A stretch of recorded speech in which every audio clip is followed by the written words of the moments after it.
ಎಲ್ಲರಿಗೂ ನಮಸ್ಕಾರ. ಈ ವಿಡಿಯೋದಲ್ಲಿ 10ನೇ ತರಗತಿಯ ಸಮಾಜ ವಿಜ್ಞಾನ ಮಾದರಿ ಪ್ರಶ್ನೆ ಪತ್ರಿಕೆ 4 2025-26 ಕೀ ಆನ್ಸರ್ಸ್. ಇಲ್ಲಿ ಇಲಾಖೆಯವರು ಒಟ್ಟು 4 ಪ್ರಶ್ನೆ ಪತ್ರಿಕೆಗಳನ್ನು ಬಿಟ್ಟಿದ್ದಾರೆ. ಈಗಾಗಲೇ 3 ಪ್ರಶ್ನೆ ಪತ್ರಿಕೆಗಳನ್ನು ಅಪ್ಲೋಡ್ ಮಾಡಲಾಗಿದೆ ಕೀ ಆನ್ಸರ್ಸ್ನ. ಇದು 4ನೇ ಪ್ರಶ್ನೆ ಪತ್ರಿಕೆ ಕೀ ಆನ್ಸರ್ಸ್ ಅನ್ನು ನೋಡೋಣ. ಈ ಕೆಳಗಿನ ಪ್ರತಿಯೊಂದು ಪ್ರಶ್ನೆಗೆ ಅಥವಾ ಅಪೂರ್ಣ ಹೇಳಿಕೆಗೆ 4 ಆಯ್ಕೆಗಳನ್ನು ನೀಡಲಾಗಿದೆ. ಅವುಗಳಲ್ಲಿ ಒಂದು ಮಾತ್ರ ಸರಿಯಾಗಿದೆ ಅಥವಾ ಹೆಚ್ಚು ಸೂಕ್ತವಾಗಿದೆ. ಸರಿಯಾದ ಉತ್ತರವನ್ನು ಆರಿಸಿ ಪೂರ್ಣ ಉತ್ತರವನ್ನು ಅದರ ಕ್ರಮಾಕ್ಷರದೊಂದಿಗೆ ಬರೆಯಿರಿ.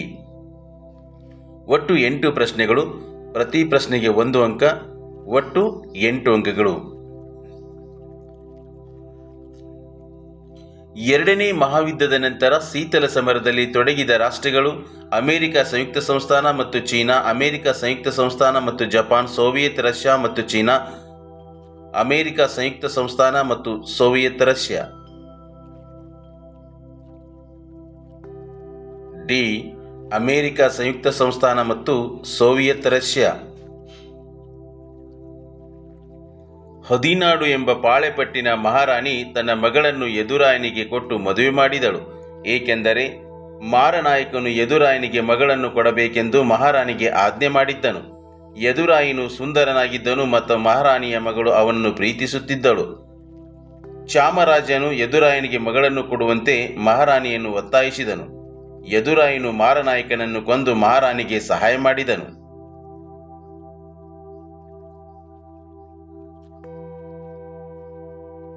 ಡಿ. ಯದುರಾಯನು ಮಾರನಾಯಕನನ್ನು ಕೊಂದು ಮಹಾರಾಣಿಗೆ ಸಹಾಯ ಮಾಡಿದನು. ವಿಶ್ವ ಆರೋಗ್ಯ ಸಂಸ್ಥೆಯ ಮುಖ್ಯ ಕಚೇರಿ ಇರುವುದು ನ್ಯೂಯಾರ್ಕಿನಲ್ಲಿ, ಪ್ಯಾರಿಸ್ನಲ್ಲಿ, ರೋಮ್ನಲ್ಲಿ, ಜಿನೇವಾದಲ್ಲಿ.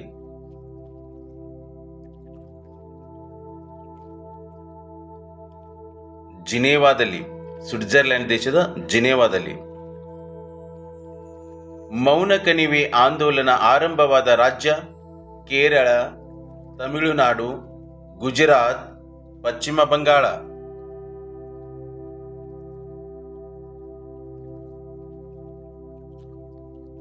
ಎ. ಕೇರಳ, ಕೇರಳದ ಪಾಲ್ಘಾಟ್ನಲ್ಲಿ ಆಗುತ್ತೆ. ಭಾರತದ ಮೊದಲ ಕಬ್ಬಿಣ ಮತ್ತು ಉಕ್ಕಿನ ಕೈಗಾರಿಕೆ ಪ್ರಾರಂಭವಾದದ್ದು ಸೆರಾಂಪುರದಲ್ಲಿ, ಸೇಲಂನಲ್ಲಿ, ಭದ್ರಾವತಿಯಲ್ಲಿ, ಕುಲ್ಟಿಯಲ್ಲಿ.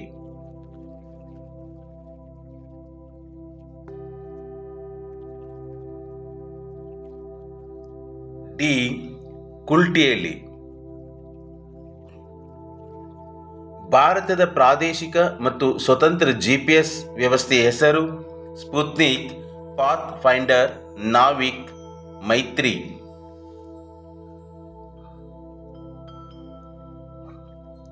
ಸಿ. ನಾವಿಕ್. ಏಕರೂಪದ ಪಂಚಾಯತ್ ರಾಜ್ ವ್ಯವಸ್ಥೆಗೆ ಅವಕಾಶ ಮಾಡಿಕೊಟ್ಟ ಭಾರತದ ಸಂವಿಧಾನದ ತಿದ್ದುಪಡಿ 42ನೇ ತಿದ್ದುಪಡಿ, 46ನೇ ತಿದ್ದುಪಡಿ, 73ನೇ ತಿದ್ದುಪಡಿ, 78ನೇ ತಿದ್ದುಪಡಿ. ಸಿ. 73ನೇ ತಿದ್ದುಪಡಿ. ಜಿಲ್ಲಾ ಕೈಗಾರಿಕಾ ಕೇಂದ್ರಗಳು ಸ್ಥಾಪನೆಯಾದ ವರ್ಷ 1975, 1976, 1977, 1978. ಡಿ. 1978. ಈ ಪ್ರತಿಯೊಂದು ಪ್ರಶ್ನೆಗೂ ಒಂದು ವಾಕ್ಯದಲ್ಲಿ ಉತ್ತರಿಸಿ. ಒಟ್ಟು 8 ಪ್ರಶ್ನೆಗಳು, ಪ್ರತಿ ಪ್ರಶ್ನೆಗೆ 1 ಅಂಕ ಇರುತ್ತೆ, ಒಟ್ಟು 8 ಅಂಕಗಳು. ಮಹಲ್ ಎಂದರೇನು? ತಾಲೂಕ್. ಮಹಲ್ ಎಂದರೆ ತಾಲೂಕ್. ಇಲ್ಲಿ ಶಬ್ದದ ರೂಪದಲ್ಲಿ ಬರೀಬಹುದು ಅಥವಾ ಮಹಲ್ ಎಂದರೆ ತಾಲೂಕ್ ಎಂದರ್ಥ, ಈ ರೀತಿ ಕೂಡ ಬರೀಬಹುದು. ಸೋಷಿಯಲಿಸ್ಟರು ಮತ್ತು ಕಮ್ಯುನಿಸ್ಟರನ್ನು ಹಿಟ್ಲರನು ಹೇಗೆ ಹತ್ತಿಕ್ಕಿದನು? ಹಿಟ್ಲರನು ಜರ್ಮನ್ ಉದ್ಯಮಿಗಳ ಸಂಪೂರ್ಣ ಸಹಾಯವನ್ನು ಪಡೆದು ಸೋಷಿಯಲಿಸ್ಟರು ಮತ್ತು ಕಮ್ಯುನಿಸ್ಟರನ್ನು ಹತ್ತಿಕ್ಕಿದನು. ಯಾರ ಸಹಾಯವನ್ನು ಪಡಿತಾರೆ ಅಂದರೆ ಜರ್ಮನ್ ದೇಶದ ಉದ್ಯಮಿಗಳ ಸಂಪೂರ್ಣ ಸಹಾಯವನ್ನು ಪಡಿತಾನೆ. ದ್ವಿತೀಯ ಮಹಾಯುದ್ಧದ ಬಳಿಕ ಮಕ್ಕಳ ಕ್ಷೇಮಾಭಿವೃದ್ಧಿಗಾಗಿ ಸ್ಥಾಪನೆಯಾದ ವಿಶ್ವಸಂಸ್ಥೆಯ ಆಶ್ರಯದ ಸಂಸ್ಥೆ ಯಾವುದು? ಯುನೆಸೆಫ್. ವಿಶ್ವಸಂಸ್ಥೆಯ ಅಂತಾರಾಷ್ಟ್ರೀಯ ಮಕ್ಕಳ ತುರ್ತುನಿಧಿ UNICEF united nations international children's emergency fund. ಇಲ್ಲಿ ನೀವು ಜಸ್ಟ್ ಯುನಿಸೆಫ್ ಬರೆದ್ರೆ ನಡೆಯುತ್ತೆ, ಅಥವಾ ಪೂರ್ತಿಯಾಗಿನೂ ಕೂಡ ಬರೀಬಹುದು. ಅಸ್ಪೃಶ್ಯತೆ ಹಿಂದೂ ಸಮಾಜಕ್ಕೆ ಹತ್ತಿದ ಕಳಂಕ ಎಂದು ಹೇಳಿದವರು ಯಾರು? ಮಹಾತ್ಮ ಗಾಂಧೀಜಿ. ಪ್ರಸವ ಪೂರ್ವ ಲಿಂಗ ಪರೀಕ್ಷೆ ಪ್ರತಿಬಂಧಕ ಕಾಯ್ದೆಯನ್ನು ಜಾರಿಗೆ ತರಲಾಗಿದೆ. ಏಕೆ? ಹೆಣ್ಣು ಮಕ್ಕಳ ಭ್ರೂಣ ಹತ್ಯೆ ನಿಯಂತ್ರಿಸಲು. ಇದನ್ನು 1994ರಲ್ಲಿ ಜಾರಿಗೆ ತರ್ತಾರೆ, 1994. ನಿರ್ಗಮನ ಮಾನ್ಸೂನ್ ಮಾರುತಗಳ ಕಾಲದಲ್ಲಿ ಬಂಗಾಳ ಕೊಲ್ಲಿಯಲ್ಲಿ ಆವರ್ತ ಮಾರುತಗಳು ಉಂಟಾಗಲು ಕಾರಣವೇನು? ಭೂಮಿ ಮತ್ತು ಸಾಗರಗಳಲ್ಲಿನ ಉಷ್ಣಾಂಶ ಮತ್ತು ಒತ್ತಡದಲ್ಲಿನ ವ್ಯತ್ಯಾಸದಿಂದಾಗಿ ನಿರ್ಗಮನ ಮಾನ್ಸೂನ್ ಮಾರುತಗಳ ಕಾಲದಲ್ಲಿ ಬಂಗಾಳ ಕೊಲ್ಲಿಯಲ್ಲಿ ಆವರ್ತ ಮಾರುತಗಳು ಉಂಟಾಗುತ್ತವೆ. ಮುಖ್ಯ ಕಾರಣ ಅಂದರೆ ಉಷ್ಣಾಂಶ ಮತ್ತು ಒತ್ತಡದಲ್ಲಿ ವ್ಯತ್ಯಾಸ ಆಗುತ್ತೆ. ಆಯವ್ಯಯವನ್ನು ವ್ಯಾಖ್ಯಾನಿಸಿ. ಆಯವ್ಯಯ ಅಂದ್ರೂ ಒಂದೇ, ಮುಂಗಡ ಪತ್ರ ಅಂದ್ರೂ ಒಂದೇ, ಬಜೆಟ್ ಅಂದ್ರೂ ಒಂದೇ. ಸರ್ಕಾರದ ಒಂದು ವರ್ಷದ ಆದಾಯ ಮತ್ತು ವೆಚ್ಚಗಳನ್ನು ಕುರಿತು ತಯಾರಿಸಿದ ಅಂದಾಜು ಪಟ್ಟಿಯನ್ನು ಆಯವ್ಯಯ ಅಥವಾ ಮುಂಗಡ ಪತ್ರ ಅಂತ ಕರೀತಾರೆ. ನಾನು ಭವಿಷ್ಯದಲ್ಲಿ ಮನೆ ಕಟ್ಟಬೇಕಿದೆ, ಅದಕ್ಕಾಗಿ ಈಗಿನಿಂದಲೇ ಉಳಿತಾಯ ಮಾಡಲು ತೆರೆಯಬೇಕಾದ ಅತ್ಯಂತ ಸೂಕ್ತ ಬ್ಯಾಂಕ್ ಖಾತೆ ಯಾವುದು? ಆವರ್ತ ಠೇವಣಿ ಖಾತೆ. ಆವರ್ತ ಠೇವಣಿ ಖಾತೆ. ಈ ಪ್ರಶ್ನೆಗಳಿಗೆ ಪ್ರತಿಯೊಂದಕ್ಕೂ 2 ರಿಂದ 4 ವಾಕ್ಯ ಅಥವಾ ಅಂಶಗಳಲ್ಲಿ ಉತ್ತರಿಸಿ. ಒಟ್ಟು 8 ಪ್ರಶ್ನೆಗಳು, ಪ್ರತಿ ಪ್ರಶ್ನೆಗೆ 2 ಅಂಕಗಳು, ಒಟ್ಟು 16 ಅಂಕಗಳು. ಲೂಥರ್ ಗುಲಿಕರ ಪೋಸ್ಟ್ ಕಾರ್ಡ್ ಪರಿಕಲ್ಪನೆಯ ಪ್ರಕಾರ ಸಾರ್ವಜನಿಕ ಆಡಳಿತದ ವ್ಯಾಪ್ತಿಯನ್ನು ವಿವರಿಸಿ. ಪೋಸ್ಟ್ ಕಾರ್ಡ್ ದೃಷ್ಟಿಕೋನ. ಪಿ ಯೋಜಿಸುವಿಕೆ ಪ್ಲಾನಿಂಗ್. ಓ ಸಂಘಟಿಸುವಿಕೆ ಆರ್ಗನೈಸಿಂಗ್. ಎಸ್ ಸಿಬ್ಬಂದಿಗಳ ಪೂರೈಕೆ ಸ್ಟಾಪಿಂಗ್. ಡಿ ನಿರ್ದೇಶಿಸುವಿಕೆ ಡೈರೆಕ್ಟಿಂಗ್. ಸಿಒ ಸಮನ್ವಯಗೊಳಿಸುವಿಕೆ ಕೋಆರ್ಡಿನೇಟಿಂಗ್. ಆರ್ ವರದಿ ನೀಡುವಿಕೆ ರಿಪೋರ್ಟಿಂಗ್. ಬಿ ಆಯವ್ಯಯ ಸಿದ್ಧಪಡಿಸುವಿಕೆ ಬಜೆಟಿಂಗ್. ಅಥವಾ ಅಂತ ಒಂದು ಪ್ರಶ್ನೆ ಅದ. ಆಹಾರ ಮತ್ತು ಕೃಷಿ ಸಂಸ್ಥೆಯ ಉದ್ದೇಶಗಳನ್ನು ವಿವರಿಸಿ. ಕೃಷಿ ಮತ್ತು ಆಹಾರ ಸಂಸ್ಥೆಯ ಉದ್ದೇಶಗಳು: ಕೃಷಿ ಕ್ಷೇತ್ರದ ಅಭಿವೃದ್ಧಿ, ಪೌಷ್ಟಿಕ ಆಹಾರ ಪೂರೈಕೆ, ಹಸಿವಿನಿಂದ ಮುಕ್ತಗೊಳಿಸುವುದು, ಗ್ರಾಮೀಣ ಜನರ ಜೀವನ ಮಟ್ಟ ಸುಧಾರಣೆ. ವರದಕ್ಷಿಣೆ ಪಿಡುಗನ್ನು ಹೇಗೆ ನಿವಾರಿಸಬಹುದು? ಉತ್ತರವನ್ನು ನೋಡೋಣ. ವರದಕ್ಷಿಣೆ ಸಮಸ್ಯೆಗೆ ಪರಿಹಾರ ಕ್ರಮಗಳು. 1961ರಲ್ಲಿ ವರದಕ್ಷಿಣೆ ನಿಷೇಧ ಕಾಯ್ದೆ ಜಾರಿಗೆ. ಈ ಕಾಯ್ದೆಯಂತೆ 5,000 ರೂಪಾಯಿಗಳ ದಂಡ ಅಥವಾ 6 ತಿಂಗಳ ಕಾರಾಗೃಹವಾಸ ಇಲ್ಲವೇ ಎರಡನ್ನೂ ವಿಧಿಸಬಹುದು.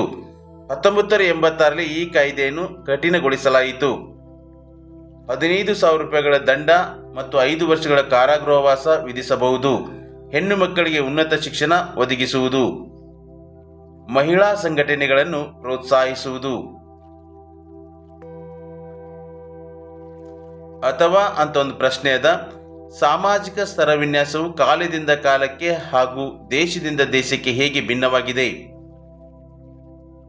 ಭಾರತದಲ್ಲಿನ ಜಾತಿ ಪದ್ಧತಿ, ಅಮೆರಿಕದಲ್ಲಿನ ವರ್ಣಭೇದ ಪದ್ಧತಿ, ಬಡವ ಮತ್ತು ಶ್ರೀಮಂತರಲ್ಲಿನ ಭೇದ ಭಾವ, ಸ್ತ್ರೀ ಪುರುಷರಲ್ಲಿನ ಭೇದ ಭಾವ. ಇಲ್ಲಿ ನೋಡಿ, ಒಂದು ಭಾರತ ದೇಶದಲ್ಲಿ ಜಾತಿ ಪದ್ಧತಿ ಇದ್ದರೆ ಅಮೆರಿಕದಲ್ಲಿ ವರ್ಣಭೇದ ಪದ್ಧತಿ. ಹೀಗೆ ಈ ಒಂದು ಸಾಮಾಜಿಕ ಸ್ತರವಿನ್ಯಾಸ ಏನಾಗುತ್ತೆ ಅಂದರೆ ಕಾಲದಿಂದ ಕಾಲಕ್ಕೆ ಬದಲಾಗ್ತಾ ಇರುತ್ತೆ, ದೇಶದಿಂದ ದೇಶಕ್ಕೆ ಕೂಡ ಬದಲಾಗ್ತಾ ಇರುತ್ತೆ. 3ನೇ ಆಂಗ್ಲೋ ಮರಾಠ ಯುದ್ಧವು ಮರಾಠರ ಅವನತಿಗೆ ಕಾರಣವಾಯಿತು. ಈ ಹೇಳಿಕೆಯನ್ನು ಸಮರ್ಥಿಸಿ.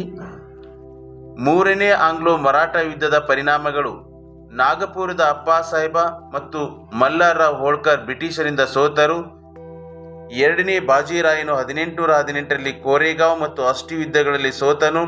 ಬ್ರಿಟಿಷರು ಪೇಶ್ವೆ ಪದವಿಯನ್ನು ರದ್ದುಗೊಳಿಸಿದರು. 2ನೇ ಬಾಜಿರಾಯನಿಗೆ ವಿಶ್ರಾಂತಿ ವೇತನ ನೀಡಿದರು.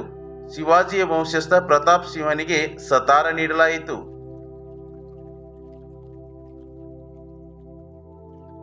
ರಾಜ್ಯ ಪುನರ್ವಿಂಗಡನಾ ಆಯೋಗದ ಅಧ್ಯಕ್ಷರು ಮತ್ತು ಸದಸ್ಯರನ್ನು ಹೆಸರಿಸಿ.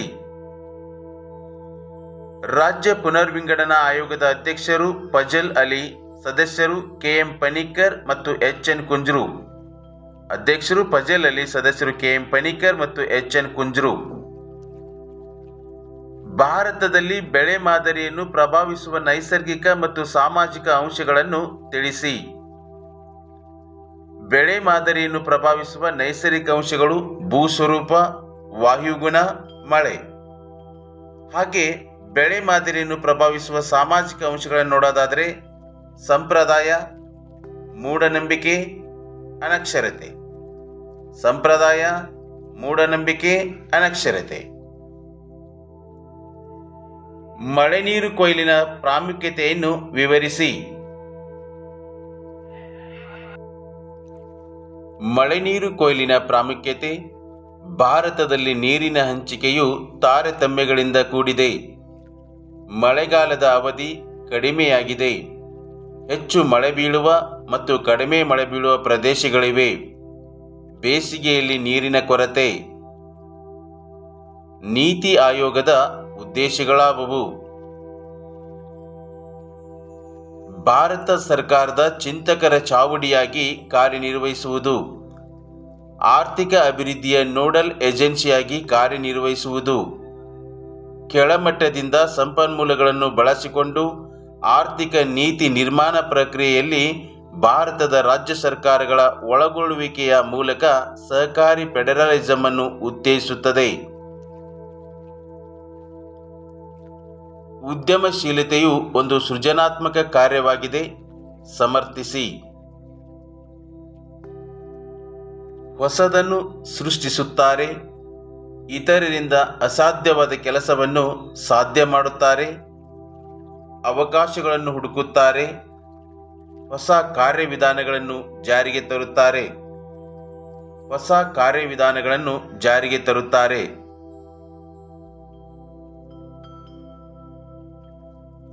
ಈ ಪ್ರಶ್ನೆಗಳಿಗೆ ಪ್ರತಿಯೊಂದಕ್ಕೂ 6 ವಾಕ್ಯ ಅಥವಾ ಅಂಶಗಳಲ್ಲಿ ಉತ್ತರಿಸಿ. ಒಟ್ಟು 9 ಪ್ರಶ್ನೆಗಳು. ಪ್ರತಿ ಪ್ರಶ್ನೆಗೆ 3 ಅಂಕಗಳು. ಒಟ್ಟು 27 ಅಂಕಗಳು. ಡಚ್ಚರ ವಿರುದ್ಧದ ಮಾರ್ತಾಂಡವರ್ಮನ ಹೋರಾಟವನ್ನು ವಿವರಿಸಿ.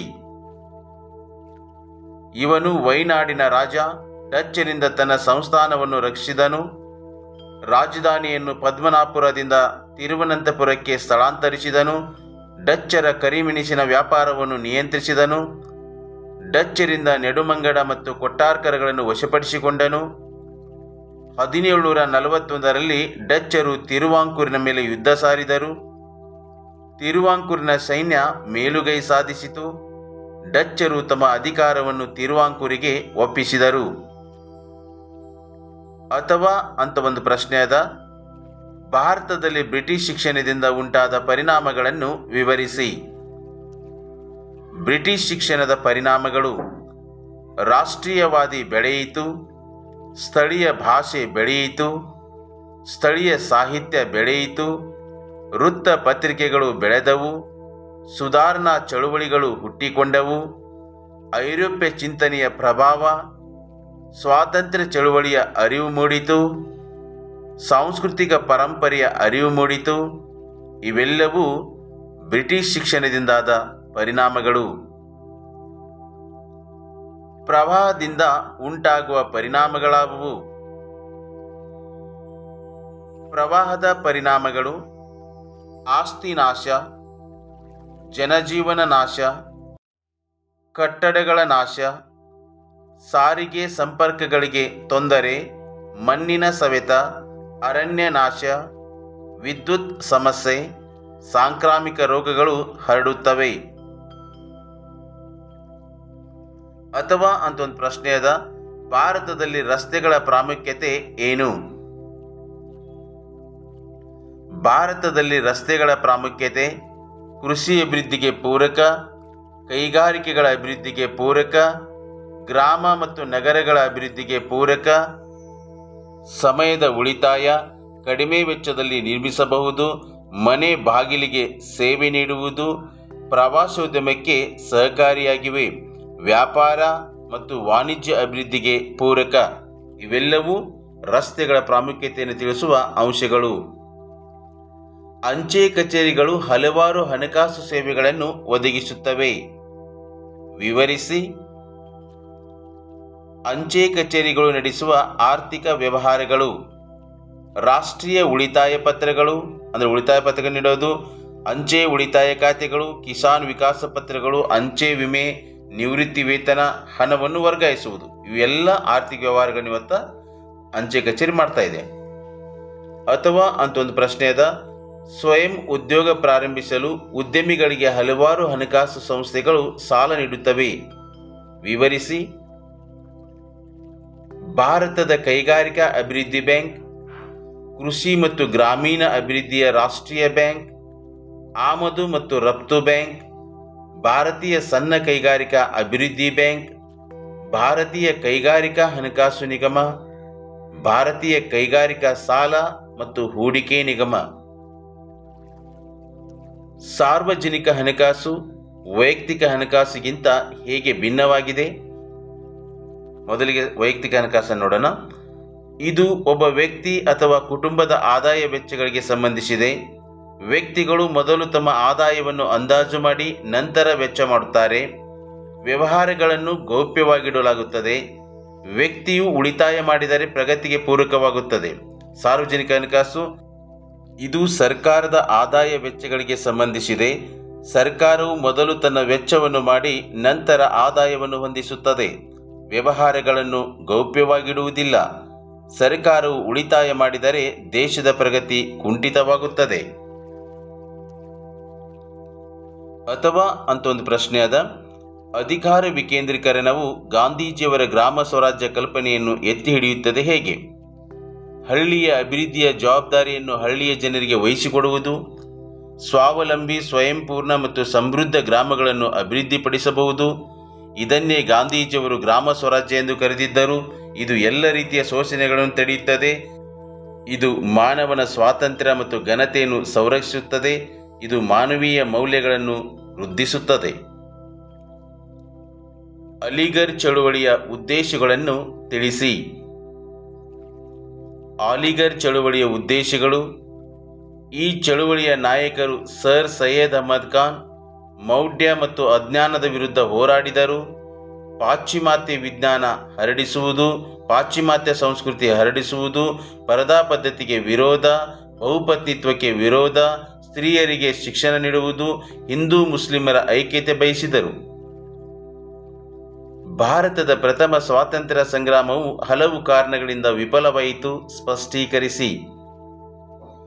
ದಂಗೆಯು ವಿಫಲವಾಗಲು ಕಾರಣಗಳು ಅಂದರೆ 1857 ದಂಗೆ ವಿಫಲವಾಗಲಿಕ್ಕೆ ಕಾರಣಗಳು: ಇದು ಇಡೀ ಭಾರತವನ್ನು ವ್ಯಾಪಿಸಲಿಲ್ಲ, ಇದು ಯೋಜಿತ ಹೋರಾಟವಾಗಿರಲಿಲ್ಲ, ಭಾರತೀಯರಲ್ಲಿ ಒಗ್ಗಟ್ಟಿರಲಿಲ್ಲ, ಸೂಕ್ತ ಮಾರ್ಗದರ್ಶನದ ಕೊರತೆ, ಯುದ್ಧ ತಂತ್ರದ ಕೊರತೆ, ಸೂಕ್ತ ನಾಯಕತ್ವದ ಕೊರತೆ, ಶಿಸ್ತಿನ ಕೊರತೆ, ನಿಶ್ಚಿತ ಗುರಿ ಇರಲಿಲ್ಲ. ಹಲವಾರು ರಾಜರು ಬ್ರಿಟಿಷರಿಗೆ ನಿಷ್ಠೆ ತೋರಿದರು. ಸಿಪಾಯಿಗಳು ಲೂಟಿ ದರೋಡೆಗಳಿಂದ ಜನರ ವಿಶ್ವಾಸ ಕಳೆದುಕೊಂಡರು. ಇವೆಲ್ಲವೂ 1857 ದಂಗೆ ವಿಫಲತೆಗೆ ಕಾರಣಗಳು. ಭಾರತದ ವಿದೇಶಾಂಗ ನೀತಿಯ ಮೂಲ ತತ್ವಗಳನ್ನು ವಿವರಿಸಿ. ಭಾರತದ ವಿದೇಶಾಂಗ ನೀತಿಯ ಮೂಲ ತತ್ವಗಳು: ವಸಾಹತುಶಾಹಿತ್ವಕ್ಕೆ ವಿರೋಧ, ಸಾಮ್ರಾಜ್ಯಶಾಹಿತ್ವಕ್ಕೆ ವಿರೋಧ, ವರ್ಣಭೇದ ನೀತಿಗೆ ವಿರೋಧ, ಅಲಿಪ್ತ ನೀತಿ, ಆಫ್ರಿಕಾ ಮತ್ತು ಏಷ್ಯಾದ ಪ್ರಗತಿಗೆ ಪ್ರಥಮ ಆದ್ಯತೆ, ನಿಶಸ್ತ್ರೀಕರಣಕ್ಕೆ ಬೆಂಬಲ, ವಿಶ್ವಸಂಸ್ಥೆ ಮತ್ತು ವಿಶ್ವ ಶಾಂತಿಗೆ ಬೆಂಬಲ. ನಿರುದ್ಯೋಗಕ್ಕೆ ಕಾರಣಗಳನ್ನು ನಿರೂಪಿಸಿ. ಉತ್ತರವನ್ನು ನೋಡೋಣ. ನಿರುದ್ಯೋಗಕ್ಕೆ ಕಾರಣಗಳು: ಅತಿಯಾದ ಜನಸಂಖ್ಯೆ, ಯಾಂತ್ರೀಕರಣ, ಅತಿಯಾದ ಶ್ರಮ ವಿಭಜನೆ, ಸಾಮಾಜಿಕ ಅಸಮಾನತೆ, ಬಂಡವಾಳದ ಕೊರತೆ, ಅನಕ್ಷರತೆ. ಎಲ್ಲವೂ ನಿರುದ್ಯೋಗಕ್ಕೆ ಕಾರಣಗಳು. ನಿತ್ಯ ಹರಿದ್ವರ್ಣದ ಕಾಡುಗಳು ಮತ್ತು ಮಾನ್ಸೂನ್ ಕಾಡುಗಳ ನಡುವಿನ ವ್ಯತ್ಯಾಸಗಳಾವುವು? ಮೊದಲಿಗೆ ನಿತ್ಯ ಹರಿದ್ವರ್ಣ ಕಾಡುಗಳು ನೋಡೋಣ. ನಿತ್ಯ ಹರಿದ್ವರ್ಣದ ಅರಣ್ಯಗಳು 750 ಸೆಂಟಿಮೀಟರ್ಗಿಂತ ಹೆಚ್ಚು ಮಳೆ ಪಡೆಯುವ ಪ್ರದೇಶದಲ್ಲಿವೆ. ಇವು ಭಾರತದ ಪಶ್ಚಿಮ ಘಟ್ಟಗಳು ಮತ್ತು ಈಶಾನ್ಯ ರಾಜ್ಯಗಳಲ್ಲಿವೆ. ಇವು ಸದಾ ಹಸಿರಾಗಿರುತ್ತವೆ. ನೆಕ್ಸ್ಟ್, ಎಲೆ ಉದುರಿಸುವ ಮಾನ್ಸೂನ್ ಅರಣ್ಯಗಳು 75ರಿಂದ 750 ಸೆಂಟಿಮೀಟರ್ ಮಳೆ ಪಡೆಯುವ ಪ್ರದೇಶದಲ್ಲಿವೆ. ಇವು ಭಾರತದ ಒಟ್ಟು ಅರಣ್ಯ ಪ್ರದೇಶದಲ್ಲಿ 65.50% ಭಾಗದಲ್ಲಿವೆ. ಬೇಸಿಗೆ ಪ್ರಾರಂಭದಲ್ಲಿ ಎಲೆ ಉದುರಿಸುತ್ತವೆ. ಈ ಪ್ರಶ್ನೆಗಳಿಗೆ ಪ್ರತಿಯೊಂದಕ್ಕೂ 8 ವಾಕ್ಯ ಅಥವಾ ಅಂಶಗಳಲ್ಲಿ ಉತ್ತರಿಸಿ. ಪ್ರತಿ ಪ್ರಶ್ನೆಗೆ 4 ಅಂಕಗಳು, ಒಟ್ಟು 4 ಪ್ರಶ್ನೆಗಳು, ಒಟ್ಟು 16 ಅಂಕಗಳು. ಕಿತ್ತೂರಿನ ಸ್ವಾತಂತ್ರ್ಯ ಹೋರಾಟದಲ್ಲಿ ಸಂಗೊಳ್ಳಿ ರಾಯಣ್ಣನ ಪಾತ್ರವನ್ನು ವಿವರಿಸಿ. ಸಂಗೊಳ್ಳಿ ರಾಯಣ್ಣನು ಸ್ವಾತಂತ್ರ್ಯ ಹೋರಾಟದಲ್ಲಿ ಹೋರಾಡಿದ ಕ್ರಮ. ಕಿತ್ತೂರಿನ ಸ್ವಾತಂತ್ರ್ಯಕ್ಕಾಗಿ ಹೋರಾಡಿದನು, ಬ್ರಿಟಿಷರ ವಿರುದ್ಧ ಹೋರಾಡಿದನು, ಸೈನ್ಯವನ್ನು ಸಂಘಟಿಸಿದನು, ಗುಪ್ತ ಸಭೆಗಳನ್ನು ನಡೆಸಿದನು, ಬ್ರಿಟಿಷರ ಖಜಾನೆಯನ್ನು ಲೂಟಿ ಮಾಡಿದನು, ಸೈನ್ಯದಲ್ಲಿ ರಾಷ್ಟ್ರೀಯ ಭಾವನೆಯನ್ನು ಮೂಡಿಸಿದನು. ಇವನು ಕೃಷ್ಣರಾಯನ ಸಂಚಿಗೆ ಬಲಿಯಾದನು. 1831 ಜನವರಿ 26 ನಂದಗಡದಲ್ಲಿ ಗಲ್ಲಿಗೇರಿಸಲಾಯಿತು. ಅಥವಾ ಅಂತ ಒಂದು ಪ್ರಶ್ನೆ ಅದ. ಅನಿ ಬೆಸೆಂಟರ ಸುಧಾರಣಾ ಕ್ರಮಗಳನ್ನು ವಿವರಿಸಿ. ಅನಿ ಬೆಸೆಂಟರ ಸುಧಾರಣಾ ಕ್ರಮಗಳು: ಇವರು ಐರ್ಲೆಂಡ್ ದೇಶದವರು. ಇವರು ಭಾರತದಲ್ಲಿ ಥಿಯಾಸಫಿಕಲ್ ಸೊಸೈಟಿ ಆರಂಭಿಸಿದರು, ಸಮಾನತೆ ಮೂಡಿಸಿದರು, ವಿಶ್ವ ಸಹೋದರತೆ ಮೂಡಿಸಿದರು, ಸಮಾಜದಲ್ಲಿ ಸಾಮರಸ್ಯ ಮೂಡಿಸಿದರು, ಸ್ವಾತಂತ್ರ್ಯ ಚಳವಳಿಯನ್ನು ಪ್ರೇರೇಪಿಸಿದರು. ಇವರು ನ್ಯೂ ಇಂಡಿಯಾ ಮತ್ತು ಕಾಮನ್ವೆಲ್ತ್ ಪತ್ರಿಕೆಗಳನ್ನು ಪ್ರಾರಂಭಿಸಿದರು. ಇವರು 1916ರಲ್ಲಿ ಹೋಮ್ ರೂಲ್ ಚಳವಳಿಯನ್ನು ಪ್ರಾರಂಭಿಸಿದರು. ಇವರು 1917ರ ಕಾಂಗ್ರೆಸ್ ಅಧಿವೇಶನದ ಅಧ್ಯಕ್ಷರಾದರು. ಮಣ್ಣಿನ ಸಂರಕ್ಷಣೆಯು ಅತ್ಯಂತ ಅವಶ್ಯಕವಾಗಿದೆ, ಏಕೆ? ಹೀಗೆ ಪ್ರಶ್ನೆ ಇದ್ದಾಗ ನಾವು ಪರಿಣಾಮಗಳನ್ನು ಬರೀಬೇಕಾಗುತ್ತೆ. ನಾವು ಮಣ್ಣಿನ ಸಂರಕ್ಷಣೆ ಮಾಡಬೇಕು. ಯಾಕೆ ಮಾಡಬೇಕಂದ್ರೆ ಇದೆಲ್ಲ ಕಾರಣಗಳಿಂದ ಮಾಡಬೇಕಾಗುತ್ತೆ. ಮಣ್ಣಿನ ಸವೆತದ ಪರಿಣಾಮಗಳು: ನದಿಗಳಲ್ಲಿ ಹೂಳು ತುಂಬುವುದು, ಪ್ರವಾಹಗಳು ಉಂಟಾಗುತ್ತವೆ, ನದಿ ಪಾತ್ರಗಳಲ್ಲಿ ಬದಲಾವಣೆ, ಜಲಾಶಯಗಳಲ್ಲಿ ನೀರಿನ ಸಂಗ್ರಹ ಕಡಿಮೆಯಾಗುವುದು, ಭೂಮಿಯಲ್ಲಿ ಇಂಗುವ ನೀರಿನ ಪ್ರಮಾಣ ಕಡಿಮೆಯಾಗುವುದು, ಚಿಲುಮೆಗಳು ಬತ್ತಿ ಹೋಗುತ್ತವೆ, ಭೂಮಿಯ ಫಲವತ್ತತೆ ಕಡಿಮೆಯಾಗುವುದು, ಕೃಷಿ ಉತ್ಪಾದನೆ ಕಡಿಮೆ ಆಗುವುದು. ಈ ಎಲ್ಲ ಕಾರಣಗಳಿಂದಾಗಿ ನಾವೇನು ಮಾಡಬೇಕಾಗತ್ತೆ ಅಂದ್ರೆ ಈ ಮಣ್ಣಿನ ಸಂರಕ್ಷಣೆ ಮಾಡಬೇಕಾಗುತ್ತೆ. ಅದಕ್ಕೆ ಆ ರೀತಿಯಾಗಿ ಪ್ರಶ್ನೆ ಕೇಳ್ತಾರೆ ಅವರು. ಅಥವಾ ಅಂತ ಒಂದು ಪ್ರಶ್ನೆ ಅದ. ಭಾರತದಲ್ಲಿ ಕೈಗಾರಿಕೆಗಳು ಕೆಲವೇ ಪ್ರದೇಶಗಳಲ್ಲಿ ಸ್ಥಾನೀಕರಣಗೊಂಡಿವೆ, ಏಕೆ? ಇಲ್ಲಿ ಕೈಗಾರಿಕಾ ಸ್ಥಾನೀಕರಣದ ಮೇಲೆ ಪ್ರಭಾವ ಬೀರುವ ಅಂಶಗಳನ್ನು ಬರೀಬೇಕಾಗುತ್ತೆ. ಕಚ್ಚಾ ವಸ್ತುಗಳು, ಶಕ್ತಿ ಸಂಪನ್ಮೂಲಗಳು, ಮಾರುಕಟ್ಟೆ, ಸಂಚಾರ ಸೌಲಭ್ಯ, ಕಾರ್ಮಿಕರ ಪೂರೈಕೆ, ಬಂದರುಗಳ ಸೌಲಭ್ಯ, ಭೂಮಿ ದೊರೆಯುವಿಕೆ, ತಾಂತ್ರಿಕತೆ, ಸರ್ಕಾರದ ನೀತಿ ನಿಯಮಗಳು. ಇಲ್ಲಿ ವಿದ್ಯಾರ್ಥಿಗಳು ನೆನಪಿಟ್ಕೊಳ್ರಿ, ಕೊನೆ ಪಾಯಿಂಟನ್ನು ಹೇಗೆ ಬರೀಬೇಕಂದ್ರೆ ಪ್ರಶ್ನೆ ಯಾವ ರೀತಿಯಾಗಿ ಕೇಳಿದ್ದಾರೆ ಆ ರೀತಿಯಾಗಿ ಕ್ಲೋಸ್ ಮಾಡಿ ಬರೆದು ಬಿಡಬೇಕು. ಭಾರತದ ಸ್ವಾತಂತ್ರ್ಯ ಹೋರಾಟದಲ್ಲಿ ತೀವ್ರವಾದಿಗಳ ಪಾತ್ರವನ್ನು ತಿಳಿಸಿ. ಉತ್ತರವನ್ನು ನೋಡೋಣ. ಭಾರತದ ಸ್ವಾತಂತ್ರ್ಯ ಚಳವಳಿಯಲ್ಲಿ ತೀವ್ರಗಾಮಿಗಳ ಪಾತ್ರ: ಇವರು ಮಂದಗಾಮಿಗಳನ್ನು ರಾಜಕೀಯ ಭಿಕ್ಷುಕರು ಎಂದು ಕರೆದರು. ಇವರು ಮಂದಗಾಮಿಗಳ ಮೃದು ಧೋರಣೆಯನ್ನು ಟೀಕಿಸುತ್ತಾ ತೀವ್ರವಾದ ನಿಲುವನ್ನು ಹೊಂದಿದ್ದರು. ಪ್ರಮುಖ ತೀವ್ರವಾದಿಗಳು: ಬಾಲಗಂಗಾಧರ ತಿಲಕ್, ಲಾಲಾ ಲಜಪತ್ ರಾಯ್, ಬಿಪಿನ್ ಚಂದ್ರ ಪಾಲ್. 1905ರಲ್ಲಿ ಲಾರ್ಡ್ ಕರ್ಜನ್ ಬಂಗಾಳವನ್ನು ವಿಭಜನೆ ಮಾಡಿದನು. ಇವರು ಬಂಗಾಳದ ವಿಭಜನೆಯನ್ನು ತೀವ್ರವಾಗಿ ವಿರೋಧಿಸಿದರು. ತೀವ್ರವಾದಿಗಳು ಇದನ್ನು ದೇಶಾದ್ಯಂತ ಕೊಂಡೊಯ್ದರು. ವಿದೇಶಿ ವಸ್ತುಗಳನ್ನು ಬಹಿಷ್ಕರಿಸಿದರು. ಸ್ವದೇಶಿ ಆಂದೋಲನಕ್ಕೆ ಕರೆ ನೀಡಿದರು. ಬಾಲಗಂಗಾಧರ ತಿಲಕರು ಸ್ವರಾಜ್ಯವು ನನ್ನ ಜನ್ಮಸಿದ್ಧ ಹಕ್ಕು, ಅದನ್ನು ಪಡೆದೇ ತೀರುವೆ ಎಂದು ಹೇಳಿದರು. ಪೂರ್ಣ ಸ್ವರಾಜ್ಯ ಪಡೆಯುವುದು ಇವರ ಗುರಿಯಾಗಿತ್ತು. ಸ್ವತಂತ್ರ ಹೋರಾಟಕ್ಕೆ ಜನಸಾಮಾನ್ಯರನ್ನು ಸಂಘಟಿಸಿದರು. ಗಣೇಶ ಮತ್ತು ಶಿವಾಜಿ ಉತ್ಸವಗಳನ್ನು ಪ್ರಾರಂಭಿಸಿದರು. ಲಿಂಗತ್ವ ಅಲ್ಪಸಂಖ್ಯಾತರಿಗೆ ಆಗುವ ತಾರತಮ್ಯವನ್ನು ಹೋಗಲಾಡಿಸಲು ಹಲವಾರು ಉಪಕ್ರಮಗಳನ್ನು ಕೈಗೊಳ್ಳಲಾಗಿದೆ, ಸಮರ್ಥಿಸಿ. ಲಿಂಗತ್ವ ಅಲ್ಪಸಂಖ್ಯಾತರ ಅಭಿವೃದ್ಧಿಗೆ ಕೈಗೊಂಡ ಕ್ರಮಗಳು: 2014ರಲ್ಲಿ ಸರ್ವೋಚ್ಚ ನ್ಯಾಯಾಲಯ ಮಹತ್ವದ ತೀರ್ಪು ನೀಡಿದೆ. ಕೇಂದ್ರ ರಾಜ್ಯ ಸರ್ಕಾರಗಳು ಅನೇಕ ಉಪಕ್ರಮಗಳನ್ನು ಕೈಗೊಂಡಿವೆ. 2019ರಲ್ಲಿ ಲಿಂಗತ್ವ ಅಲ್ಪಸಂಖ್ಯಾತರ ಹಕ್ಕುಗಳ ಸಂರಕ್ಷಣಾ ಕಾಯ್ದೆ ಜಾರಿಗೆ. ಇವರನ್ನು ಅವರ ಕುಟುಂಬದಿಂದ ಬೇರ್ಪಡಿಸುವಂತಿಲ್ಲ. ಇವರನ್ನು ಮನೆ, ಸಮುದಾಯ ಮತ್ತು ಗ್ರಾಮದಿಂದ ಹೊರಹಾಕುವಂತಿಲ್ಲ. ಸ್ಮೈಲ್ ಯೋಜನೆ ಜಾರಿಗೆ. ಇವರಿಗಾಗಿ ರಾಷ್ಟ್ರೀಯ ಪರಿಷತ್ತನ್ನು ರಚಿಸಲಾಗಿದೆ. ನ್ಯಾಷನಲ್ ಪೋರ್ಟಲ್ ಫಾರ್ ಟ್ರಾನ್ಸ್ಜೆಂಡರ್ಸ್ ರೂಪಿಸಲಾಗಿದೆ. ಗರಿಮಾ ಗೃಹ ಯೋಜನೆಯಲ್ಲಿ ಮನೆ ನಿರ್ಮಾಣ, ಇವರಿಗೋಸ್ಕರವಾಗಿ ಗರಿಮಾ ಗೃಹ ಯೋಜನೆಯಲ್ಲಿ ಮನೆ ನಿರ್ಮಾಣ ಮಾಡಿ ಕೊಡ್ತಾರೆ. ಇವೆಲ್ಲವೂ ಲಿಂಗತ್ವ ಅಲ್ಪಸಂಖ್ಯಾತರ ಅಭಿವೃದ್ಧಿಗೆ ಕೈಗೊಂಡಿರುವ ಕ್ರಮಗಳು.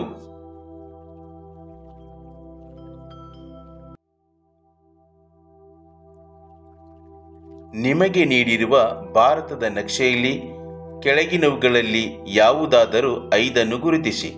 ಒಟ್ಟು 10 ಸ್ಥಳಗಳನ್ನು ನೀಡಿರ್ತಾರೆ. ಅದರಲ್ಲಿ ಯಾವುದಾದರೂ ನೀವು 5 ಸ್ಥಳಗಳನ್ನು ಗುರುತಿಸಬೇಕು. ಒಟ್ಟು 5 ಅಂಕಗಳು.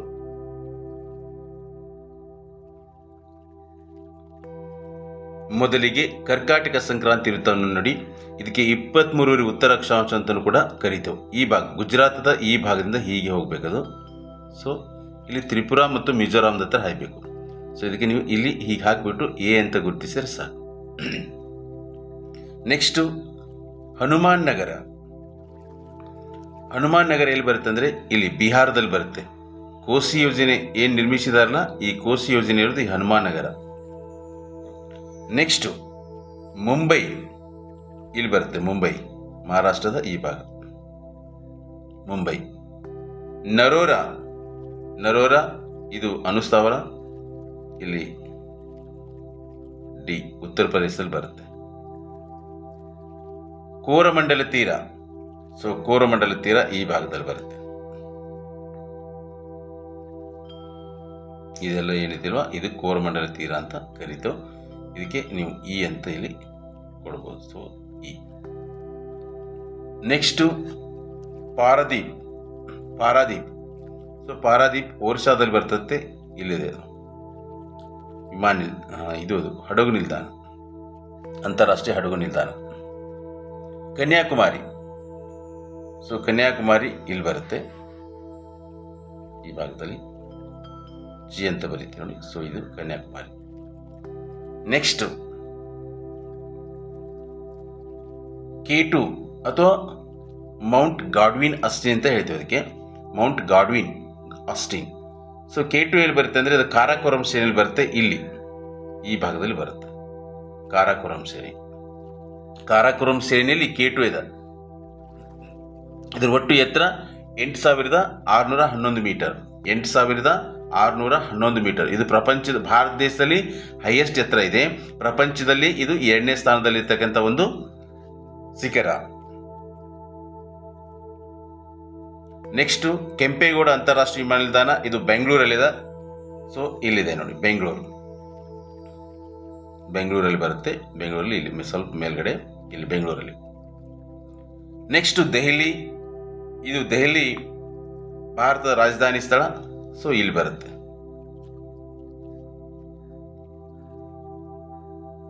ಸೊ ಇಲ್ಲಿ ಬರುತ್ತೆ. ಇದು ನಕ್ಷೆ ಚಿಕ್ಕದಾಗಿರೋದ್ರಿಂದ ಸ್ವಲ್ಪ ಗುರುತಿಸೋದು ಕಷ್ಟ ಆಗುತ್ತೆ. ನಿಮ್ಗೆ ಇನ್ನೊಂದ್ಸಾರಿ ನಾನು ಡೈರೆಕ್ಷನ್ ಹೇಳ್ತೀನಿ ನೋಡಿ. ಕರ್ಕಾಟಕ ಸಂಕ್ರಾಂತಿ ವೃತ್ತ ಯಾವುದು ಅಂತಂದರೆ, ಸೊ ಕರ್ಕಾಟಕ ಸಂಕ್ರಾಂತಿ ವೃತ್ತ ಇದು ಇಲ್ಲಿದೆ ಅಲ್ವಾ, ಇದು ಕರ್ಕಾಟಕ ಸಂಕ್ರಾಂತಿ ವೃತ್ತ. ಹನುಮಾನ್ ನಗರ ಯಾವುದು ಅಂದರೆ ಇದು. ಇಲ್ಲಿ ಹನುಮಾನ್ ನಗರದ ಹತ್ರ ಏನು ಮಾಡಿದ್ದಾರೆ ಅಂದರೆ, ಬಿಹಾರ ರಾಜ್ಯದ ಹನುಮಾನ್ ನಗರದ ಹತ್ರ ಕೋಸಿ ನದಿಗೆ ಕೋಸಿ ಯೋಜನೆ ನಿರ್ಮಿಸಿದ್ದಾರೆ. ಇಲ್ಲಿ ಉತ್ಪಾದನೆ ಆಗ್ತಕ್ಕಂಥ 50% ವಿದ್ಯುತ್ ನೇಪಾಳ ಮತ್ತು 50% ಭಾರತಕ್ಕೆ ಹೋಗುತ್ತೆ.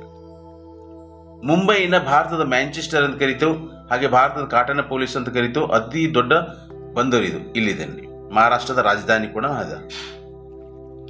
ನರೋರಾ ಏನು ಅಂದರೆ ಇದು ಒಂದು ಅನುಸ್ಥಾವರ, ಉತ್ತರ ಪ್ರದೇಶದಲ್ಲಿ ಬರುತ್ತೆ. ಕೋರಮಂಡಲ ತೀರ, ಇದು ಕೋರಮಂಡಲ ತೀರ. ಇಲ್ಲೇನು ಈ ಭಾಗ ಇದೆಯಲ್ವಾ, ಸೊ ಇದೆಲ್ಲ ಕೋರಮಂಡಲ ತೀರ. ನಾ ಏನು ಮಾರ್ಕ್ ಮಾಡ್ತಾ ಇದ್ದೇನೆ ಇದು.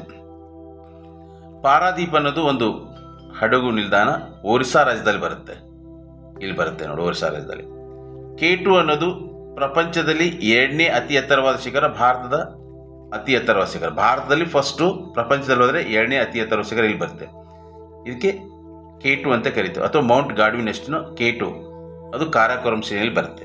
ಕೆಂಪೇಗೌಡ ಅಂತಾರಾಷ್ಟ್ರೀಯ ವಿಮಾನ ನಿಲ್ದಾಣ ಇದು ಬೆಂಗಳೂರಲ್ಲಿದೆ. ಕರ್ನಾಟಕ ರಾಜಧಾನಿ ಬೆಂಗಳೂರು ಇದೆ ಅಲ್ವಾ, ಸೊ ಈ ಭಾಗದಲ್ಲಿ ಬರುತ್ತೆ, ಬೆಂಗಳೂರಲ್ಲಿದೆ. ದೆಹಲಿ ಇದು ನಮ್ಮ ಭಾರತ ದೇಶದ ರಾಜಧಾನಿ ದೆಹಲಿ, ಇಲ್ಲಿದೆ ನೋಡಿ ದೆಹಲಿ. ನಿಮಗೆ ಡೈರೆಕ್ಷನ್ ತಿಳಿಸಲಾಗಿದೆ. ವಿದ್ಯಾರ್ಥಿಗಳಲ್ಲಿ ಗಮನಿಸಬೇಕು, 10 ಸ್ಥಳಗಳನ್ನು ಏನು ಗುರುತಿಸಬೇಕು ಅಂತ ಏನಿರೋದಿಲ್ಲ. ಕೇವಲ 5 ಸ್ಥಳಗಳು, ಇದರಲ್ಲಿ ಯಾವುದು ನಿಮ್ಗೆ ಬರುತ್ತೆ 5 ಸ್ಥಳಗಳನ್ನು ಗುರುತಿಸಿದರೆ ಸಾಕು. ನಿಮಗೆ ನದಿಗಳಿದ್ದರೆ ನಾವು ಆ ರೀತಿಯಾಗಿ ಗುರುತಿಸಬೇಕಾಗುತ್ತೆ. ಈಗ ನಾವು ಕೋರಮಂಡಲ ತೀರ ಅಂದರೆ ನಾನು ಗುರುತಿಸಿದೆ ನೋಡಿ, ಯಾವ ರೀತಿ ಗುರುತಿಸಿದೆ, ಇಲ್ಲಿ ಈ ರೀತಿಯಾಗಿ ಗುರುತಿಸಬೇಕಾಗುತ್ತೆ. ಈ ರೀತಿಯ ನೀವು ಅದೇ ಒಂದು ನಗರಪ್ಪ, ಈಗ ಮುಂಬೈ ನಗರ ಜಸ್ಟ್ ನೀವು ಇಲ್ಲಿ ಈ ಥರ ಗುರುತಿಸ್ಬಿಟ್ರೆ ಸಾಕು. ಪಾಯಿಂಟ್ಔಟ್ ಥರ ಸಿ ಬರೆದು ರೌಂಡ್ ಹಾಕಿ ಈ ಸೈಡಲ್ಲಿ ನೀವು ಮುಂಬೈ ಬರೆದ್ರೆ ಸಾಕು. ಆ ರೀತಿಯಾಗಿ 5 ಸ್ಥಳ ಗುರುತಿಸಿ ಸಾಕು. ಈ ರೀತಿಯಾಗಿ ಡೈರೆಕ್ಷನ್ ಹಾಕಬೇಕು ಅಂತೆಲ್ಲ, ನಿಮ್ಗೆ ಅರ್ಥ ಆಗಲಿ ಅಂತ ತಿಳ್ಕೊಂಡು ನಾನು ಈ ರೀತಿಯಾಗಿ ಡೈರೆಕ್ಷನ್ ಹಾಕಿರೋದು. ವಿಡಿಯೋ ಫಾಸ್ಟ್ ಅನಿಸಿದರೆ ನೀವು ಪಾಸ್ ಮಾಡಿಬಿಟ್ಟು ಇದನ್ನು ನೋಡ್ಬೋದು. ದೃಷ್ಟಿ ವಿಕಲಚೇತನ ವಿದ್ಯಾರ್ಥಿಗಳಿಗೆ ಪರ್ಯಾಯ ಪ್ರಶ್ನೆ ಸಂಖ್ಯೆ 38ರ ಬದಲಿಗೆ, ಇದು ಕೇವಲ ದೃಷ್ಟಿ ವಿಕಲಚೇತನ ವಿದ್ಯಾರ್ಥಿಗಳಿಗೆ ಮಾತ್ರ ಇರುತ್ತೆ. ವಿವಿಧ ಉದ್ದೇಶ ನದಿ ಕಣಿವೆ ಯೋಜನೆಗಳ ಪ್ರಮುಖ ಉದ್ದೇಶಗಳಾವವು? ಉತ್ತರವನ್ನು ನೋಡೋಣ.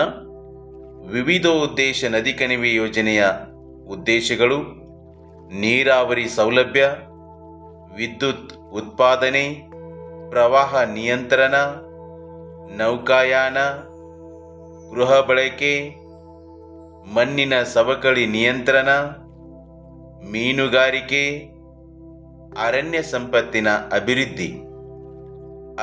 ಸಂಪತ್ತಿನ ಅಭಿವೃದ್ಧಿ ಇವೆಲ್ಲವೂ ವಿವಿಧೋದ್ದೇಶ ನದಿ ಕಣಿವೆ ಯೋಜನೆಯ ಉದ್ದೇಶಗಳು. ಅಥವಾ ಅಂತ ಒಂದು ಪ್ರಶ್ನೆ ಅದ, ಹಿಮಾಲಯ ಪರ್ವತಗಳ ಅನುಕೂಲಗಳಾವವು? ಉತ್ತರವನ್ನು ನೋಡೋಣ. ಹಿಮಾಲಯ ಪರ್ವತ ಶ್ರೇಣಿಗಳಿಂದಾಗುವ ಪ್ರಯೋಜನಗಳು ಅಥವಾ ಅನುಕೂಲತೆಗಳು: ಇದು ಭಾರತಕ್ಕೆ ರಕ್ಷಣೆ ಒದಗಿಸಿದೆ. ಇದು ಶೀತ ಗಾಳಿಯನ್ನು ತಡೆಯುತ್ತದೆ. ಅನೇಕ ನದಿಗಳ ಉಗಮಸ್ಥಾನ, ಜಲವಿದ್ಯುತ್ ಉತ್ಪಾದನೆಗೆ ಅನುಕೂಲ, ಸಸ್ಯ ಮತ್ತು ಪ್ರಾಣಿಗಳಿಗೆ ಆಶ್ರಯ ತಾಣವಾಗಿದೆ. ಇದು ಖನಿಜ ಸಂಪನ್ಮೂಲಗಳನ್ನು ಹೊಂದಿದೆ. ಇದು ಪ್ರಮುಖ ಪ್ರವಾಸಿ ಸ್ಥಳವಾಗಿದೆ. ಇದು ಧಾರ್ಮಿಕ ಕೇಂದ್ರಗಳನ್ನು ಹೊಂದಿದೆ. ಇದು ಅಧಿಕ ಮಳೆಯಾಗಲು